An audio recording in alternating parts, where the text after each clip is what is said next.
भारत माता की जय। हमारे बीच बैठे हुए हमारे विशेष अतिथि ट्रिपल आईएम के डायरेक्टर डॉक्टर प्रदीप, विद्या भारती के सारे वरिष्ठ पदाधिकारीगण, यहाँ के जनप्रतिनिधि रीलू ठाकुर जी, विक्रम जी, नारायण दत्त जी, हमारे विशिष्ट अन्य नेतागण, दर्शन जी, रविंदर जी, और इस कार्यक्रम का प्रमुख आकर्षण प्यारे बच्चों। सबसे पहले तो मैं कहूंगा बच्चों कि आप बड़े भाग्यशाली हो। आपका जन्म भारतवर्ष में एक ऐसे समय में हुआ जब भारत एक स्वर्णीय काल से गुजरा। अभी उल्लेख हो रहा था कि G20 का आयोजन हुआ। देखिए ही आज भारतवर्ष उस स्थिति में है कि भारत के सुझावों पर दुनिया के बाकी देश अमल करने को तैयार है। G20 की मेजबानी कोई साधारण बात नहीं थी। और इतना ही नहीं, ये 2023 का वर्ष इंटरनेशनल ईयर ऑफ मिलेट्स भी मनाया जा रहा है। और इंटरनेशनल ईयर ऑफ मिलेट्स का सुझाव भी हमारे ही प्रधानमंत्री श्री नरेंद्र मोदी जी ने संयुक्त राष्ट्र को दिया और स्वीकार किया गया। और ऐसा दूसरी बार हुआ। पहले जबकि अंतर्राष्ट्रीय योग दिवस के लिए मोदी जी के सुझाव पर विश्व भर ने उस बात को स्वीकार किया। और तीसरा, आपके विज्ञान प्रदर्शनी से जुड़ी हुई बात, चंद्रयान की सफल यात्रा और सफल चांद की धरती पर उतरना। अब ये तीनों मोटे मोटे उदाहरण लेकर के आप पूरा संदर्भ देखें तो आपको ध्यान में आएगा। ये वो जमाना था जब विश्व के दूसरे देश भारत को समझते थे कि शायद ये हमारे से 40-50 वर्ष पीछे है। और बहुत सारे ऐसे विषय जिनका भी प्रदर्शन किया आपने, वातावरण, एनवायरनमेंट के विषय को लेकर के आपने स्टॉल लगाए, ग्रीन हाइड्रोजन को लेकर के, सोलर को लेकर के, ये सारे विषय भारतवर्ष के लिए यो समझा जाता था कि हमारी समझ से बाहर है। आज इन्हीं विषयों को लेकर के भारत विश्व की अगुवाई कर रहा है। मोदी जी ने कहा कि सन 2070 तक हम पूरी तरह नेट जीरो हो जाएंगे, अर्थात पूरी तरह हमारा ऊर्जा का उपयोग क्लीन ऊर्जा के माध्यम से होगा और किसी प्रकार का प्रदूषण हमारी ओर से, भारतवर्ष की ओर से नहीं होगा। आज भारत उस स्थिति में है और इसलिए आज के हमारे युवा मनोबल में भी और आत्मविश्वास में भी पहले की पीढ़ियों से कहीं अधिक। अध्यापक और बच्चों के माता पिता मिल बैठ करके भी गोष्ठियां करें।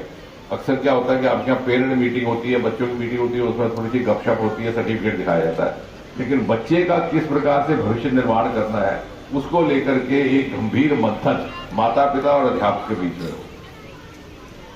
क्योंकि पुरानी जो हमारी शिक्षा प्रणाली थी उसने हमें अपनी आकांक्षाओं का कैदी बना दिया था।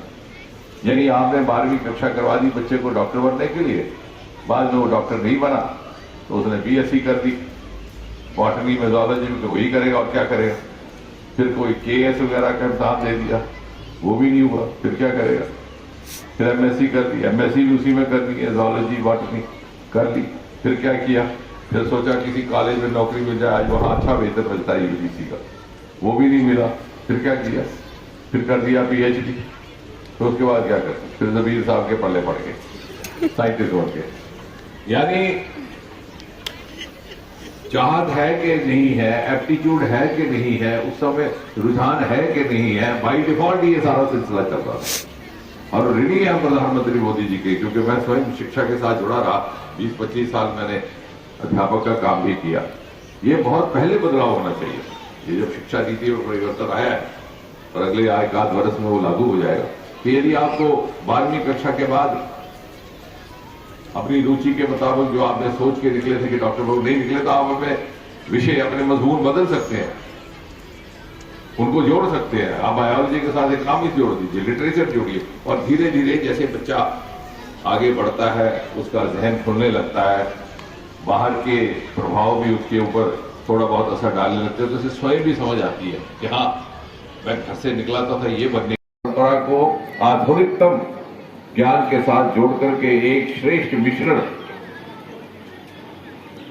पैदा करके उसको बच्चों में उसका बीज बोया जाए, ये एक ऐसी उदाहरण है जो शायद दूसरी संस्थाओं और दूसरे संस्थानों को भी अनुसरण करने की आवश्यकता कहीं ना कहीं महसूस हो। और हम इस बात के भी साक्षी हैं कि आपने अभी G20 की बात की, तो G20 के आयोजन में बहुत सारे हमारे युवा अधिकारी विद्या भारती से निकले हुए, और आपने अभी चंद्रयान की बात की तो उसमें भी बहुत सारे हमारे युवा वहां के कार्यकर्ता और विज्ञान से जुड़े लोग विद्या भारती के पाठशालाओं से निकले हुए। और मुझे प्रसन्नता होती है कि ऐसे ऐसे देश के क्षेत्र जो पूरी तरह से अनुकूल नहीं है इस प्रकार के अभियान के लिए, उदाहरण के तौर पर पश्चिम बंगाल, जहां पर एक जमाने का वामपंथ का इतना प्रभाव था, वहां से विद्या भारती से निकले हुए हमारे बहुत सारे नागरिक इस समय श्रेष्ठ पदों पर आसीन है, आईएएस अफसर बनकर के, वैज्ञानिक अफसर बनकर। अर्थात एक और तो मोदी जी भारत को आधुनिकता की तरफ ले जा रहे हैं, आज हम किसी से कम नहीं। आप अनुमान लगाइए कितनी बड़ी छलांग है हमारी कि जब हम बच्चे थे तो हमें हमारी दादी माँ सरासती चंदा मामा दूर के, और अब आप बच्चे हैं तो आप देखते हैं कि चांद की धरती पर उतर करके विक्रम क्या क्या ढूंढ रहा है, कितना बड़ा परिवर्तन आया। और दूसरी ओर विद्या भारती जैसे संस्थानों ने आपको अपनी परंपरा से छूटने भी नहीं दिया, और ये परंपरा हमारा एक्सक्लूसिव है। जो आधुनिक विज्ञान और ज्ञान हमने प्राप्त करके दूसरे देशों के साथ स्पर्धा की है और उनसे आगे बढ़त भी ले ली है, वो तो उनका भी क्षेत्र है, लेकिन ये जो पारंपरिक ज्ञान है जिसे हम ट्रेडिशनल नॉलेज करते हैं, ये भारत की ही संपत्ति है। और ये ट्रेडिशनल नॉलेज और मॉडर्न कटिंग एज टेक्नोलॉजी का मिश्रण ये सिर्फ और सिर्फ भारत में पाया जाता है। और इसलिए ये बात इसलिए कह रहा हूं, जैसे अभी रवि साहब भी आपको समझा रहे थे कि आपको समझना है कि इस अनुकूल वातावरण का आप किस प्रकार पर्याप्त लाभ ले सकें, और जिस प्रकार से 5वीं 6ठी कक्षा में आपकी प्रतिभा आज मैंने देखी है, मेरा उत्साह जागा है और मुझे विश्वास है कि आपको अगर सही दिशा में ले जाया जाए तो बहुत कुछ कर गुजरने के आप योग्य हैं। लेकिन आपको माता पिता से बचना है, उल्टी दिशा में ले जाने वाले घर वाले हैं। होता क्या कि सुबह जब सैर पर निकले दूसरे भाई साहब कह देते हैं मैंने अपने बच्चे को फलाना ट्यूटोरियल डाल दिया, सचदेव आदर्श से पता नहीं क्या क्या नाम आपने डाला कि नहीं डाला, तो भाई साहब दिन भर परेशान हो जाते हैं और बच्चे को भी वहां भेज देते हैं।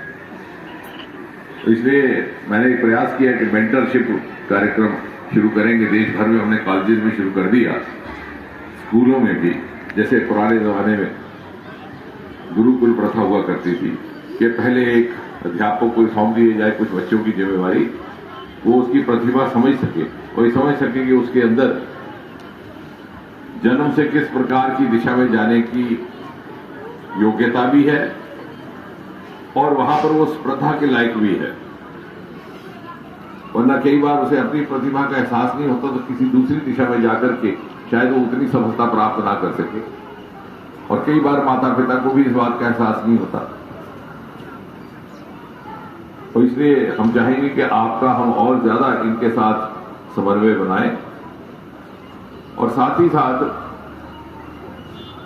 ये जो अभी हमने कुछ एक परिवर्तन किए हैं, अभी हाल ही में 2-3 महीने पहले एक बहुत क्रांतिकारी निर्णय लेते हुए अनुसंधान नाम से एक नेशनल रिसर्च फाउंडेशन गठित की गई है। इस तरह की फाउंडेशन, इस तरह के संस्थान विश्व में चंद एक देशों में ही थे, अमेरिका में था, जर्मनी में था। ये एक थिंक टैंक रहेगा जो इस बात पर भी मन और करने कई अन्य देशों में आपने देखा होगा कैसी मारामारी पड़ी थी वैक्सीन लगाने के लिए। तो कहने का तात्पर्य है कि अब भारत उस स्थिति में नहीं रहा और शिक्षा के क्षेत्र में जो नई शिक्षा प्रणाली आई है उसने रास्ते खोल दिए। अब मैं चाहूंगा कि अध्यापक और बच्चों के माता पिता मिल बैठ करके भी गोष्ठियां करें। अक्सर क्या होता है कि आपके यहाँ पेरेंट मीटिंग होती है, बच्चों की मीटिंग होती है, उसमें थोड़ी सी गपशप होती है, सर्टिफिकेट दिखाया जाता है, लेकिन बच्चे का किस प्रकार से भविष्य निर्माण करना है उसको लेकर के एक गंभीर मंथन माता पिता और अध्यापक के बीच में हो। क्योंकि पुरानी जो हमारी शिक्षा प्रणाली थी उसने हमें अपनी आकांक्षाओं का कैदी बना दिया था। यानी आपने 12वीं कक्षा करवा दी बच्चे को डॉक्टर बनने के लिए, बाद में वो डॉक्टर नहीं बना तो उसने बीएससी कर दी, बॉटनी में जूलॉजी में वही करेगा और क्या करेगा।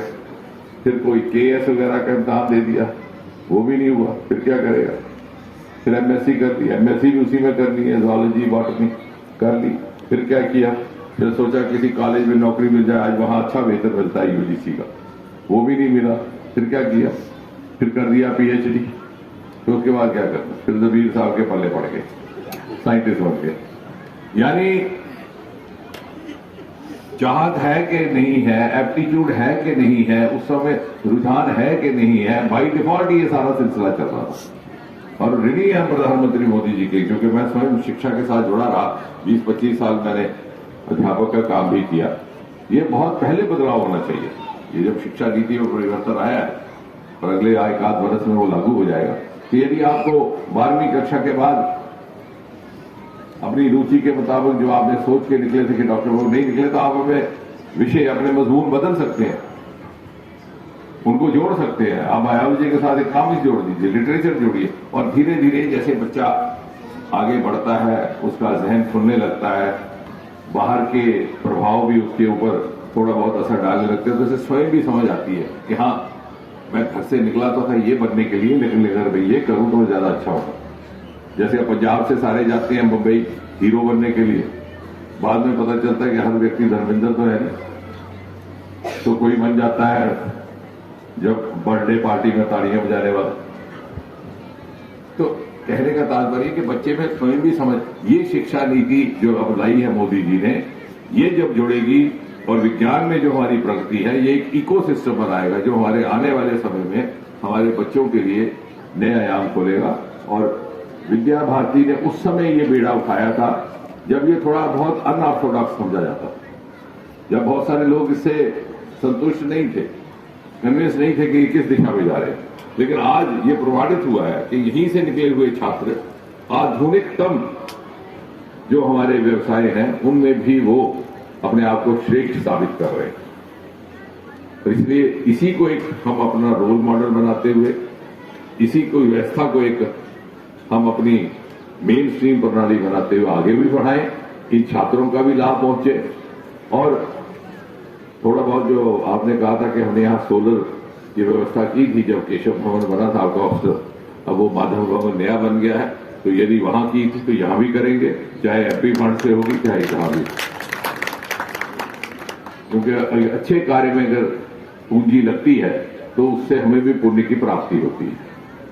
और आगे भी चल करके जिस प्रकार का सहयोग उचित रहेगा वो उपलब्ध भी करवाया जाएगा। और अब चूंकि विज्ञान विभाग के साथ आपका एक संबंध बन गया है, मैं चाहूंगा कि वहां पर भी जाकर के कुछ एक नए जो योजनाएं आई हैं उनका अध्ययन करके किस प्रकार उनको अपनी पाठशालाओं में हम उपयोग में ला सकते हैं, उसका भी विचार किया जाए, उस पर भी ध्यान दिया जाए। बहुत बहुत धन्यवाद और शुभकामनाएं। हेलो।